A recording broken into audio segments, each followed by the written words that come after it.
Welcome to the Solar Panel, the podcast focusing on all things ESG within the warehouse, logistics and fulfillment sector. Joining me today to discuss customer questions from February and early March up until the UKWA conference on the 8th of March is solar expert and sustainability expert, Gary Brandwood from Perfect Sense Energy and ASG Energy Services. Good morning, Gary. How are you? I'm really well, thank you. Really well. The sun's shining, so all is well in the world. It is, and as you posted on LinkedIn over the weekend, what a great period for solar, mid-March. Indeed. It does really well, doesn't it? It does. It really starts picking up from this month onwards. Obviously, solar does perform all year round, but obviously to a lesser extent in the darker months where the weather's a little bit poorer and the days are shorter. So as we come round to spring, then things certainly start to pick up.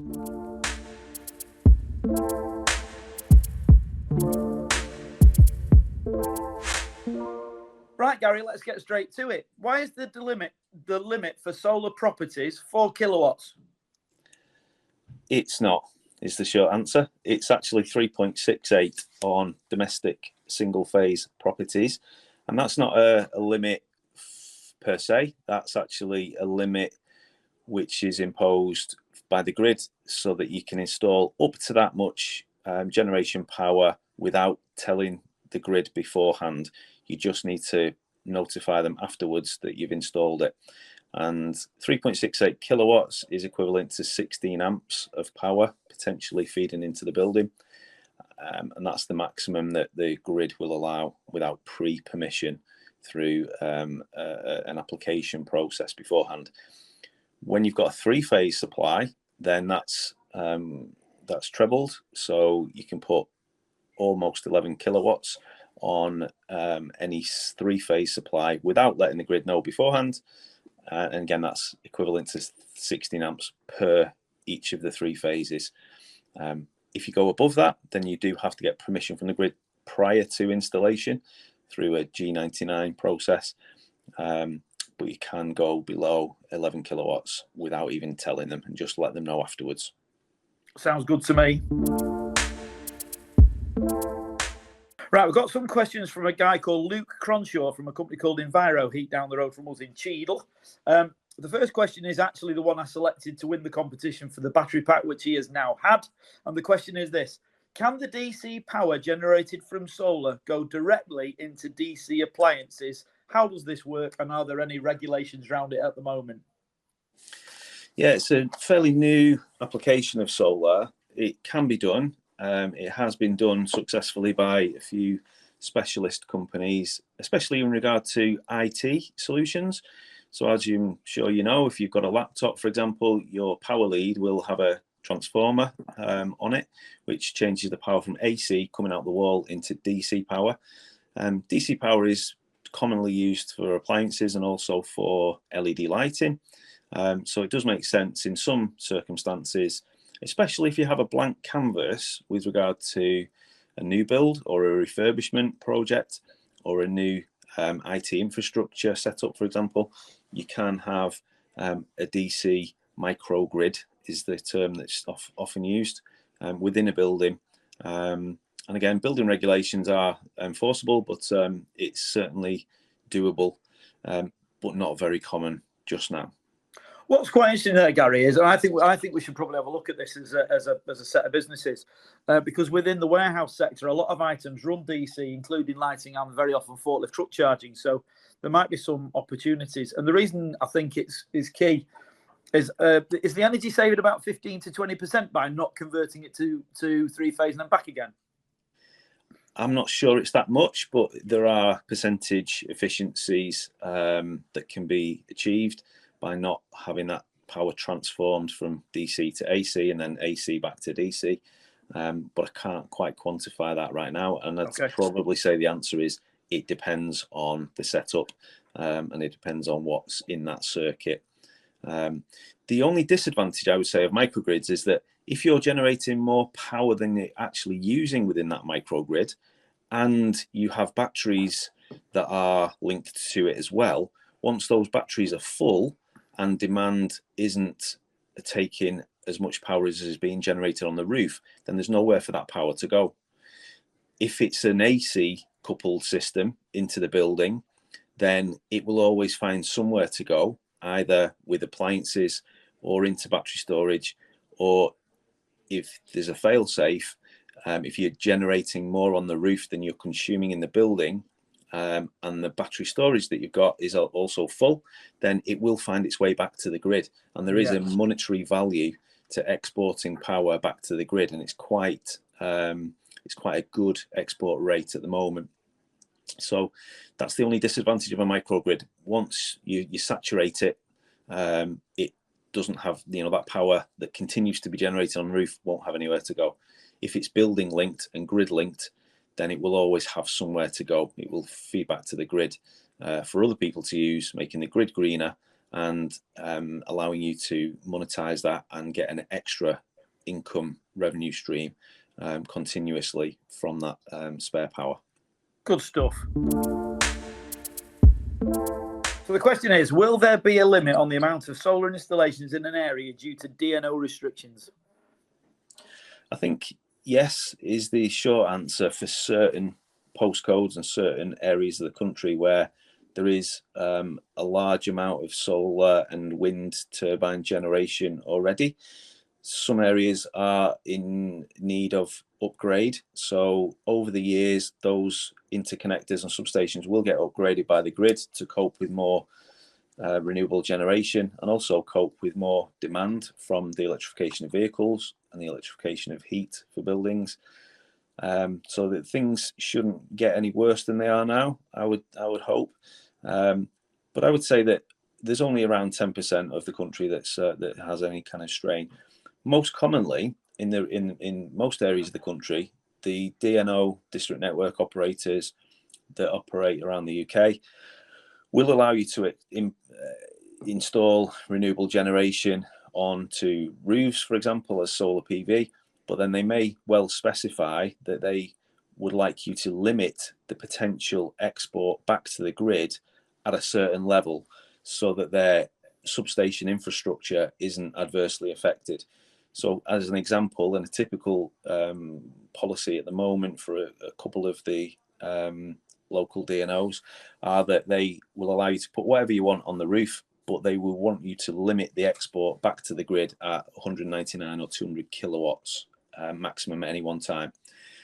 So short answer is there are a few hotspots around the UK, but mainly it's not too bad when you're looking at rooftop size systems.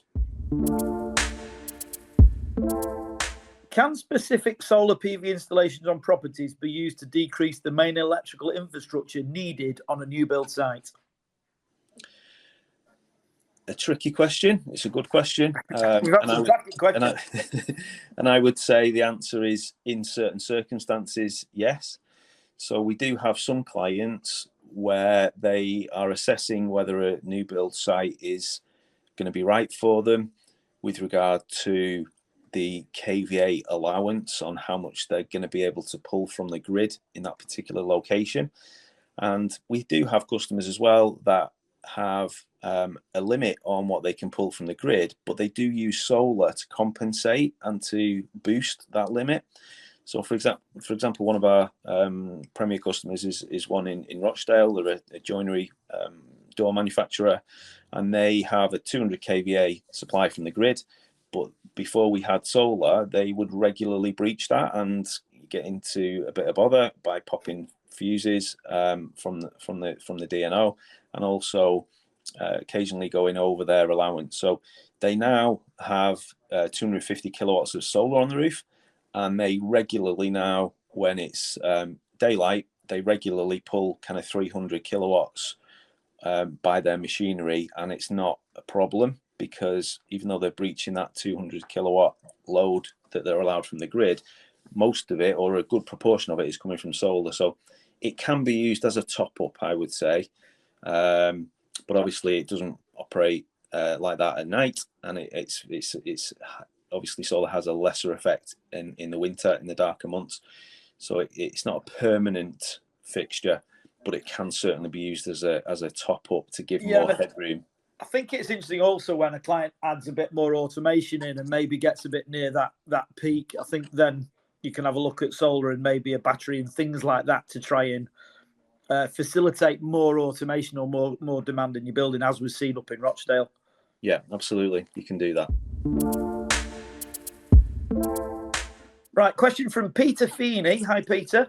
Is it true that there is a solar panel in existence where cooling the panel to its optimum efficiency can provide a heat source for central heating?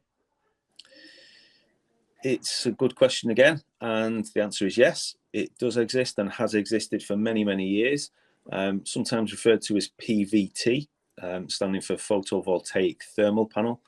It has literally a water source flowing around the back of the solar PV panel, which transfers the heat generated from the photovoltaic panel, and it slightly warms the coolant that's flowing through the back of the panel. To be honest, they've never really taken off in a big way, especially in the UK, because it's marginal gains really on the heat gain, but also marginal gains on the PV performance. You can create free hot water from standard solar PV panels just by diverting some of it to an immersion heater in a hot water buffer tank of some description. So PVT has never really taken off as a standalone technology in its own right. Just because there are better, more efficient ways of operating and creating hot water from solar PV itself. Plus, there's quite a mechanical element to that type of system, and therefore quite a lot of maintenance and moving parts that solar PV itself doesn't have. So it adds another layer of complexity to operation and maintenance as well. So I'd say it's a marginal gains all around, but complications mean that it's never really taken off in the UK. It does feel like the sort of thing that, from a practicality point of view, you struggle to find an application for it. Yeah, absolutely. I think it's more common on the continent and places near the equator, where you get lots of bright sunshine and lots of heat all the time, and they can be combined at that point. But in the UK, it's not really a mainstream technology. A question from Tim Lawson, and I'm convinced this relates to solar PV. Why wouldn't it? What types of roof are suitable? How much is an installation? And based on 2020 energy costs, what's the payback time? That's 3 questions in one, isn't it? It is, yeah. I like the crackers. Yes is the answer with regard to which roof areas are suitable. The vast majority of roof areas are suitable, whether they are metal roofs, tiled roofs, slate roofs, flat roofs with a membrane, flat roofs with felt. They are all suitable for solar PV. The only one that's questionable is a fragile type construction, which is either asbestos if it's old or cement fibre if it's new. Typically more common in agricultural settings and rural settings, but 90% of roof areas are absolutely fine for solar PV. I think the other part of the question was... Yeah, how much is an installation, which is really difficult to answer because obviously we don't know the system size. We could talk in sort of prices per kilowatt, but it still doesn't mean anything to anybody. No. So probably just move on to payback times, I would think. Yeah, well, I can answer it in a roundabout sort of way with regard to pricing. Then metal roof installations are always the most cost effective, unless they're kind of 20 stories high. After that, then tiled roofs, normal concrete tiled roofs, or flat roofs are the next most cost-effective type of solar PV to put on your roof. And then the most expensive is probably going to be slate roofs, because they take a lot of work to actually install a mounting system that works in conjunction with slate roofs and makes it still watertight. So slate roofs are a very specialist area, and they're most expensive. But metal is always cheapest. Flat roof and concrete roof are very similar for cost, and then slate roofs are most expensive. And fragile roofs, I would say, unless you've got a really, really strong case for installing on a fragile type cement fibre roof, then most of the time, most installers would steer clear of those. If you've got an old asbestos roof and it's causing you problems anyway and needs replacing, then a good solution is to overclad with insulation, bracket and bar system, and a steel outer sheet, which can then be followed directly through with solar PV afterwards at the same time. And it can be done as one combined project, which we can be principal contractor on. So even fragile roofs, if they're troublesome and they need attention anyway, we can overclad and then put solar on. Paybacks. Yeah, we're doing that. We're doing that with a few sites at the moment, aren't we? And they're not necessarily particularly expensive, you know. And sometimes you can even combine the cost of the overclad into a PPA if that's a route you're going down, and you can pay for it all through the energy cost. You can. There's lots of different ways of doing it. You know, a new roof is generally quite expensive, and it's going to keep you dry and maybe a little bit warmer than before. But other than that, there's no huge payback for a new roof. If you combine it with a new roof and solar, then there will be a payback for sure. And my estimate would be that a new roof and solar PV will pay for itself within kind of 7, 8, 9 years, inclusive. If you're just looking at solar and you're just looking at a metal roof, then the payback is typically around 3 years right now. Sometimes it can be a bit sooner if you're paying high grid prices. Sometimes it can be a bit longer if you're paying lower grid prices. But generally between 2.5 and 3.5 year payback is where it's at right now with regard to a metal roof, which is fantastic. I've been in solar since 2010 and it's never been a faster payback than that. So it's the best time as far as pure return on investment is concerned. It's the best time to invest in solar. If you go on a flat roof or a tiled roof or indeed a fragile roof, then the paybacks can be a little bit longer. But still, generally, flat roof and tile roof within 4 years, maybe 5. And fragile roofs can be difficult to quantify, depending on how much attention it's needed and what health and safety is needed to install. Good stuff. Question from Matthew Hopkins, who's a consultant. I know. I'm going to ask you to be concise on this one, Gary, because I know the answer could be very long. And if anybody wants a more formal answer, drop us a line and we'll do it that way. The question is this: the detractors of green energy often cite the issue of what to do with solar panels at the end of their usable life. What is the lifespan of a panel? What happens to them at the end of that lifespan? All the elements of solar PV modules, as they're known, can be recycled. So there are fledgling recycling plants already operational right now. They can strip the glass off, they can strip the backing sheet off, they can recover the silicon cells, and they can recycle the aluminium frames. So short answer is they can be recycled at the end of their useful life, and they certainly will not be going to landfill. Is there a regulation around that now, Gary? I think there is, isn't there? I'm not 100% sure. We are part of a scheme called Recolite, which also includes solar panel recycling. So if we have any breakages on site, we actually send them back to get recycled already through that Recolite scheme. I'm sure there are normal kind of WE type regulations on electrical equipment disposal. So it makes sense to send it back to someone who's qualified to deal with it. There's no solar panels that I know of that have kind of not been recycled from an end of life perspective. Good stuff. Right, I've got 5 questions from a guy called Chris Price.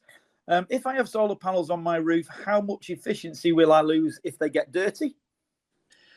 Very, very site specific, and it depends on what type of dirt. But I would say that there's a lot of solar panel systems out there that never get cleaned and still operating, 80, 85, 90% of their efficiency. Most sites, it would be wise to look at cleaning every kind of 3 to 5 years potentially to make sure that you're producing as much as you possibly can.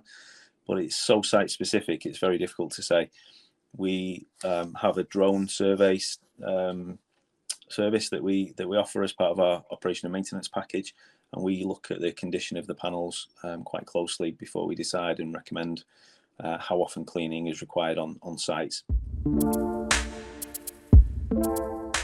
Is there a risk of fire if I have panels on the roof? If you've got a really badly installed solar PV system, yes, because there's electricity flowing through the cables that come from the solar panels. However, the vast majority of systems are mounted on metal roofs or concrete tiled roofs, which clearly aren't combustible materials. But you've got a continuous run of cable from the panels into the building. Unless that cable is broken and produces any issues with regard to that, then it's a perfectly safe installation to sit on top of your roof structure. And once the power comes into your building, it should be treated as any other electrical installation, and maintained and checked regularly to make sure it's operating compliantly and as it should. So the short answer is yes, it's safe. Just be careful who you get to install your solar PV system, because if it's installed very badly, it could mean that it could cause problems for you in the future. What is the risk of having lithium-ion batteries in a building to store spare energy? Again, I think my answer will be along the same lines. If it's installed correctly and compliantly and to manufacturers and insurers' regulations, there's absolutely no problem with it. We have lithium-ion batteries in our pockets most of the day with our phones, etc. Obviously, that's multiplied up if it's static battery storage into a building. However, some battery systems, if they get large enough, will actually sit outside of a building in a containerized type solution, and therefore they can be separate from a building once you get large battery storage facilities. But small battery storage is, again, perfectly safe. It's installed in hundreds of thousands of houses around the UK domestically, and there's no difference in commercial environments. You just got to be careful on ventilation and heat buildup. But normally, if you're operating between kind of minus 10 degrees and plus 40 degrees, battery storage is perfectly safe to sit in a building. So from a warehouse logistics point of view then, Gary, I guess we're looking at relatively big batteries, and I guess, do they sit in containers and sit outside the building? The larger systems do, yes. They're typically built off-site by manufacturers and then shipped to factories on the back of a wagon, dropped into place, cabled up to the main supply and to solar PV if there's solar PV there as well, and they can be a very quick installation time because of that kind of off-site build situation. So yeah, commonly once you get over a certain amount of storage power, then they may well sit outside of the building. Yeah, good stuff. Can solar energy work for 3 phases? Yes, absolutely. And in fact, in our case, it works. In industrial cases, that is exactly how it works. It's not a single phase solution, is it? It is a 3-phase solution. That's correct. So once you get to a commercial 3-phase power supply, then the inverters that we use will split the power coming off the roof across those 3 phases evenly. So assuming that your 3-phase load in the building is fairly well balanced, which most are, then the solar power will get split equally across those phases and equally have a positive effect on how much power you use from the grid on each of those phases. It kind of suppresses what you pull from the grid on each phase. How does solar compare with wind turbines, Gary? It's like apples and oranges, I suppose. It is, isn't it? It's completely different, but the same end result.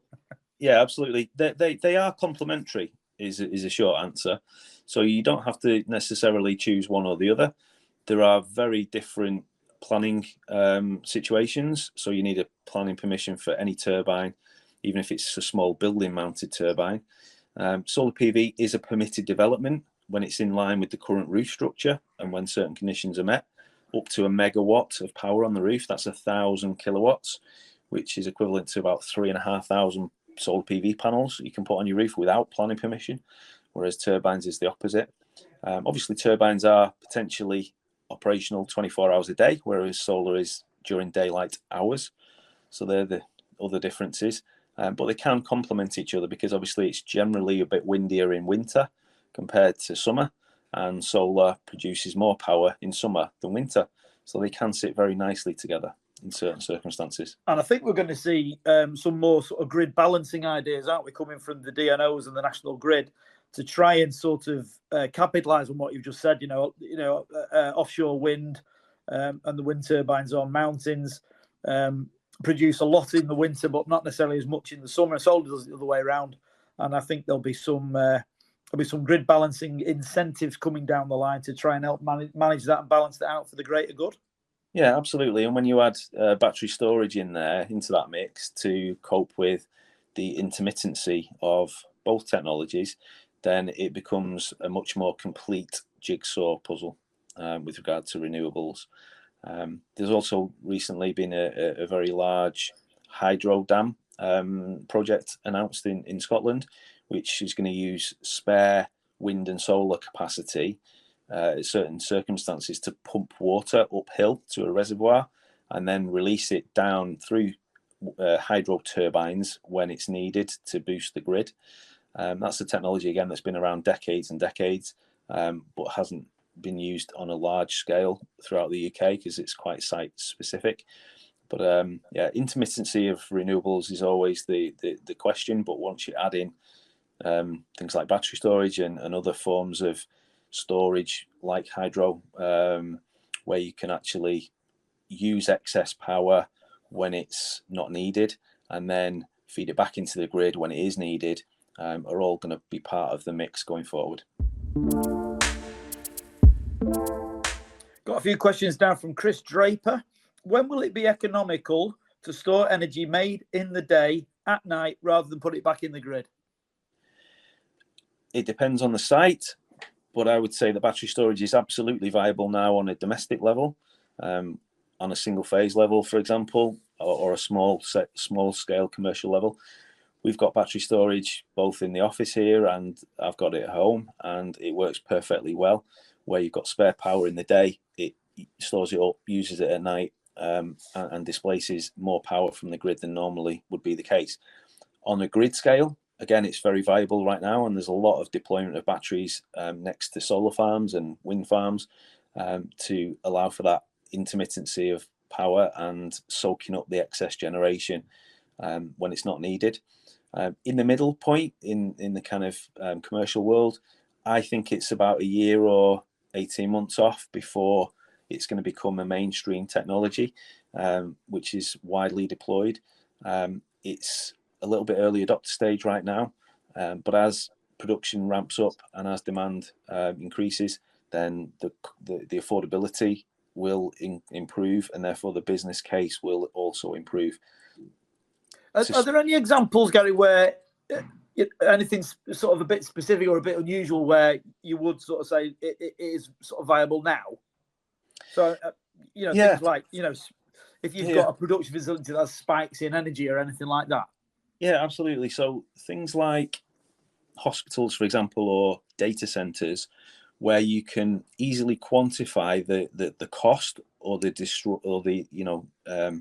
terrible disruption that will be caused by a mains outage, that can absolutely mean that battery storage is highly viable, because you can put a cost on the lost production or the effect of that loss of mains. Also, with regard to intermittency of demand, as you say, Tony, with huge spikes in power, then they can be evened out by having a battery storage unit on site. For example, if you've got a site with 500 kVA allowance, for example, but it's got machinery that can potentially pull 700 or 800 kilowatts for very short periods of time, and that could cause a problem with the grid, and the grid won't allow you to upgrade any further, then battery storage can take that spike away. So yes, the answer in short is it can mean that where there's a supplementary requirement, as well as just soaking up spare renewables, for example, then it does stack up for certain cases right now.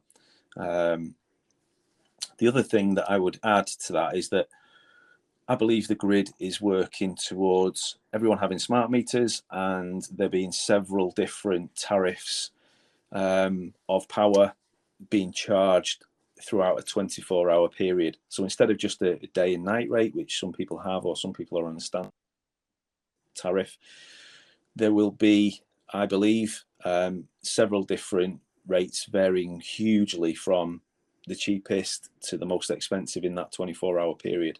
And once that is implemented across the UK, that's when battery storage will really come into the fore, because it can then have an additional benefit of being able to soak up power from the grid even at the cheapest rate within the 24-hour cycle, and then push it back into the building when it's the most expensive tariff in that 24-hour cycle. And that will add a new dimension to the payback and make it much more attractive business case. That brings me very nicely on to Chris's next question, actually. Maybe it's a 50% tenuous link, but you'll understand where I'm coming from. The question is this: are suppliers' calculations of the 25-year usage accurate, and what's the drop in efficiency each year? So let's split that into two questions. Are the suppliers' calculations of 25 years use accurate? I'd say the predictions of how much power is generated per annum should be accurate if they use a recognised industry standard technology software like PV-Sol or PV-Syst or a few others that are out there, Helioscope. Then yes, the predictions are going to be very, very accurate as to how much power is generated, assuming that the information that the solar provider puts in is accurate. So they have to get the location right, of course. They have to get the pitch of the roof right, and they have to get the orientation of the building right, which then should feed through to fairly accurate figures. The reason I raise it, Gary, is within the sort of the proposal, I'm sure every other solar company is the same. We all work on one tariff for daytime electric. And I think the point you make about grid balancing and the fact that there's going to be various tariffs at the moment aren't in the calculation because we don't know what they are. But I've certainly started talking to clients about at some point in the next few years, you'll end up with different tariffs during the day. And those will be the more expensive ones when solar can actually help you. Do you agree with that? I absolutely agree, yeah. So when the grid is most in demand, that's when it's going to be most expensive. And those peak periods are generally 4 p.m. till 7 p.m. It's going to be most expensive to buy power from the grid in the future. And it is already for certain sites that are on kind of flexible tariffs. And then others are kind of midday till 4 p.m. The next most expensive. And again, 9 a.m. till 12 noon, again, the most expensive after that. So cheapest tariffs are typically going to be out of normal business operating hours, and that's when storage and other technologies about load shifting are going to become more and more important in the future. And the second part of that question, what's the drop in efficiency each year? When we do our calculations, we assume 0.68% per annum, and that's a worst case scenario. So solar panels typically have warranties that mean the performance will degrade by no more than about 0.5% per annum. So most solar panels will have at least a 10-year warranty where they're no less than 90% efficient after they're 10 years old, and no less than 80% efficient when they're 25 years old. Solar PV panels have been around since the 1950s, when they started really commercializing them for use on satellites and other specialist applications. There are solar PV panels that have been tested in the Texan desert and are 50 years old and are still generating very significant amounts of power because they're a solid state technology. They don't have any moving parts. They just sit there and harvest the light and do their job. So they're very predictable when looked after. And some solar PV manufacturers have better warranties than mentioned as well. So some will be, a 12-year warranty on 90% performance or 92% performance. Some will be warranted to be 90% efficient when they're 25 years old, for example. Wow. And some on a stepped basis and some on a straight line basis. So it's very predictable is the long and short of it. And there's no moving parts, so they just sit there and do the job. And the degradation, as it's known, is very, very predictable. Right, we're moving on to a commercial question now, quite relevant to the last week in March. Can you claim 130% tax allowance if you purchase them by the 31st of March 2023? Somebody said you can, and somebody said you can't. My understanding is that you can't get 130% uplift because solar PV is classed as a long life asset, and that falls into a different part of the super deduction scheme. It does allow you to reclaim and offset 50% of the project value, including equipment and installation, against your tax bill in that particular year. And then the rest of the value of the solar PV system is written down over the normal period, I think 20 years, at 6% per annum. So the answer, in my opinion, is no, you can't get 130% uplift, but you can still get significant tax savings from the super deduction scheme and also the annual investment allowance scheme that is going to be applicable from April onwards, up to £1 million of plant and machinery spend, I believe. And as I say, it's a long life asset, so you can write off 50% in year one. I think you're spot on there, Gary. I had a look at that a couple of weekends ago, and I was under the impression it might be 130% tax allowable, but it's not. I think it is a long life asset. But as always, if you're not sure, go and take good advice from a professional. Go and speak to your accounts team, or go and speak to your accountant. Yep, absolutely. I've been told that we have to monitor what solar power an employee uses while charging their car to go on a P60 for tax reasons. Taxing solar to employees seems a little excessive. Good question. It's not one I've come across before, and I'm sure there's much cleverer people in the accountancy world and HR world that will be able to give good advice on that. I have a little bit of experience that I'll share with you, Gary. We are working with a client at the moment, and my understanding is there has to be some element of charging, otherwise it's deemed a benefit in kind and they'll be taxed on it.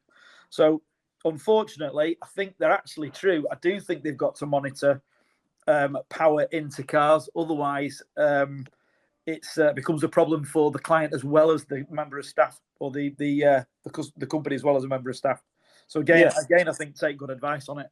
Yeah, I think you're right, and I think it will be a benefit if it's a personal vehicle and it's not being charged for business use, or a company vehicle, of course. But whether you need to differentiate between whether that car is charged from grid power or solar power is an interesting question, and anything can be done. You know, we can monitor what power goes into a vehicle, of course.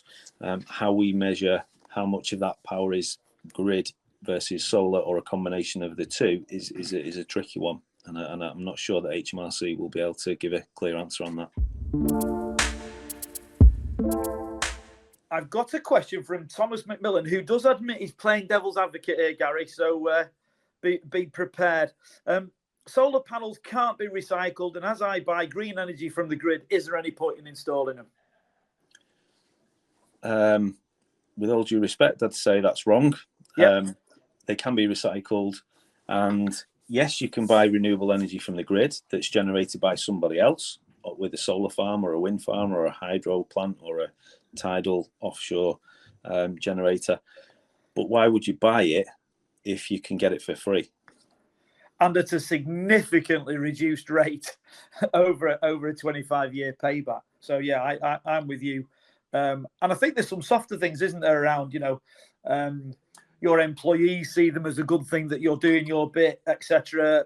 And we haven't even started on scope 3 measurement, whether your clients are going to start insisting on you having a policy for carbon reduction. Absolutely. Being seen to be green is sometimes as important as actually going green for financial reasons. So yes, you may well win more tenders. You may well win more chances to bid for work when you're seen to be green.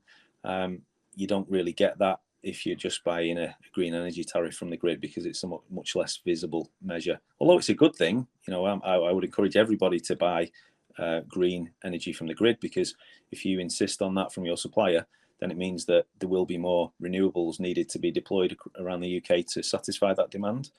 So it's a good thing to buy power that's green from the grid.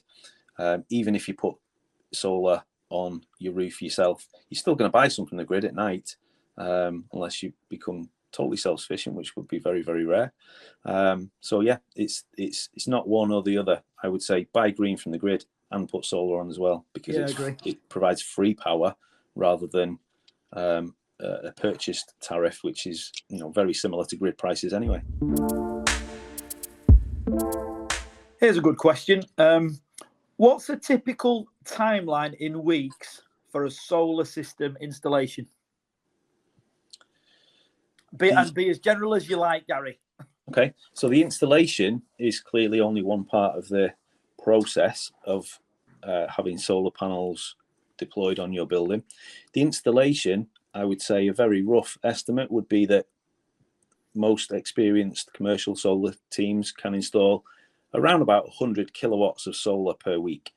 So if it's less than 100 kilowatts on going on your roof, it's less than a week's work from start to finish. However, there's a lot of planning and design and permission from the grid to connect involved before you get to that stage, and obviously scaffolding, etc.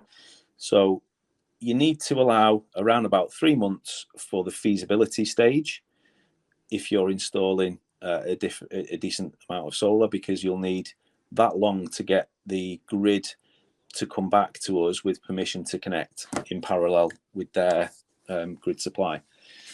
In the meantime, whilst that 3-month period is going on for the DNO application to connect to the grid, we can be getting on with the structural engineers report, which forms part of our planning process, and also the full technical site survey, which also includes the electrical design that's needed to integrate the solar into the building.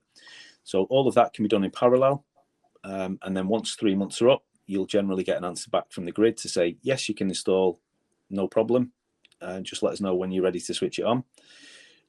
The other answer might be, yes, you can put that much solar on the roof, but we'd like to limit the export going back to the grid to a certain amount, typically maybe 200 kilowatts, so that we protect our electrical substation. And then very, very rarely, and this has only happened a handful of times in my 10 years, the grid says, no, unfortunately, there's some high voltage issues in the area. You can't install until potentially next year at the earliest, or the year after that. But that's very, very rare. But once you get to the installation stage, then it's typically pretty quick, around about 100 kilowatts a week. I tend to say to clients, Gary, best will in the world, if they get on with it, 5 to 6 months minimum. Very often board decisions take a bit of a time, even after you've done a proposal. So, if you're looking at a 200 or 300 kilowatt system, you're on site for 3 or 4 weeks, you've got to connect it, or probably 5-6 weeks. It feels like a 6 month job to me. You're probably right, Tony. On average, sometimes it'll take longer than that if the decision makers are a little bit slower, or if there's site complications with access or electricals. But generally speaking, you're probably right. Sometimes, though, it can be quicker. So if it's a small system, kind of less than 50 kilowatts, for example, then occasionally they can get fast-tracked by DNOs and get back to us within a few weeks rather than a few months. So we have had the odd system where it's a small system. The grid don't need to do too much work assessing whether it's viable or not, and they just give the okay and tick the box. And then we have had systems that have been installed from feasibility order to completion within a month, occasionally, but it's not typical. No, we had a site, didn't we, for UKWA floors at the end of. So we got the inquiry sort of early September. We'd done it in November because we were able to bypass the DNO because we could install 3 systems side by side, all under 11 kilowatts. Correct. So we have done them ourselves at 2 months. Yeah, absolutely. They can be faster sometimes, but yeah, generally between giving a purchase order for going ahead with the feasibility stage and actually commissioning, then yeah, typically I would say 4 to 6 months. We don't have much indoor space to store kit during the installation process. Is it okay for it to stay outside? For most of the equipment, yes, absolutely. So the mounting kit and the solar panels are obviously designed to live outside, so that wouldn't be a problem, assuming that it's a secure storage space, fenced off and lockable at night. We tend to try to get deliveries of solar panels in a just-in-time way, so that they're only getting delivered once we're ready for them to go straight onto the roof. Again, sometimes we can install maybe 10, 12 pallets of solar panels per day. So again, we can usually install and turn them around quickly from delivery to actually going on the roof. So we always find a solution to any storage restrictions. Question from Karsten Ross at UniWipe. Hi, Karsten. Does roof orientation matter for a solar panel installation?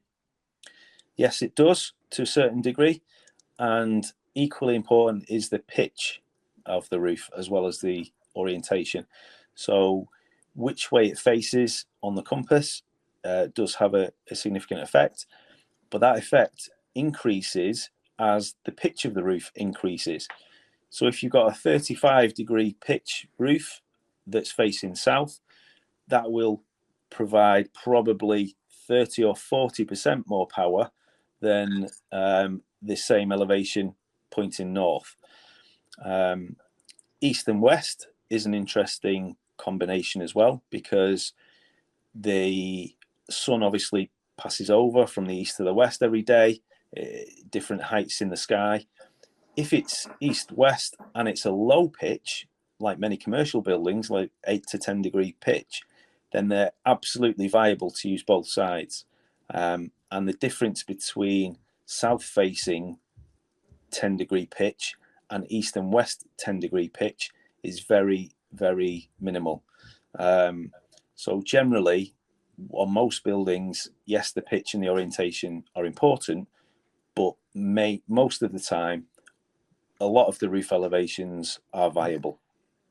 Yeah, we had a look, didn't we, Gary, at a building that was southeast/northwest facing, and when we sort of filled the northwest facing side, the zone of radiance didn't drop by a dramatic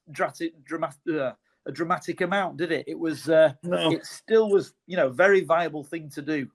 Absolutely. So just a ballpark numbers just for everyone's information. If you've got a southeast roof, for example, on a 10-degree pitch, then you might be able to generate, let's say, 900 kilowatt hours per kilowatt of solar that you install. So 100 kilowatts of solar on a southeast roof might generate you, let's say, 90,000 kilowatt hours per annum. If you look at the same installation on a northeasterly elevation, then that might produce 800 kilowatt hours of power per annum per kilowatt peak, which would equate to 80,000 kilowatt hours per annum. If you do them both, then the average, of course, is 850,000 kilowatts per annum per 100 kilowatts of installed solar. So you can see that it doesn't pull the average down by too much if you use all elevations on a low pitched roof. That's the crucial bit. If it's a low pitch, then most areas are viable. So that's all for the questions from February and this episode of the Solar Panel Podcast. All that's left for me to do is thank my guest today, Gary Brandwood, for all his knowledge. Thanks, Gary. Really appreciate the detail you've put into it. No problem at all. Anytime, Tony. I would like to thank the marketeer and producer extraordinaire, Kyle Swindles, for all his help putting this podcast together. Thanks, Kyle. And as my daughter constantly reminds me, if you've enjoyed this podcast, please like, comment, subscribe, and hit the bell, whatever that means. My name's Tony Gresty. That was the Solar Panel Podcast. Thanks for listening. And until next time, goodbye.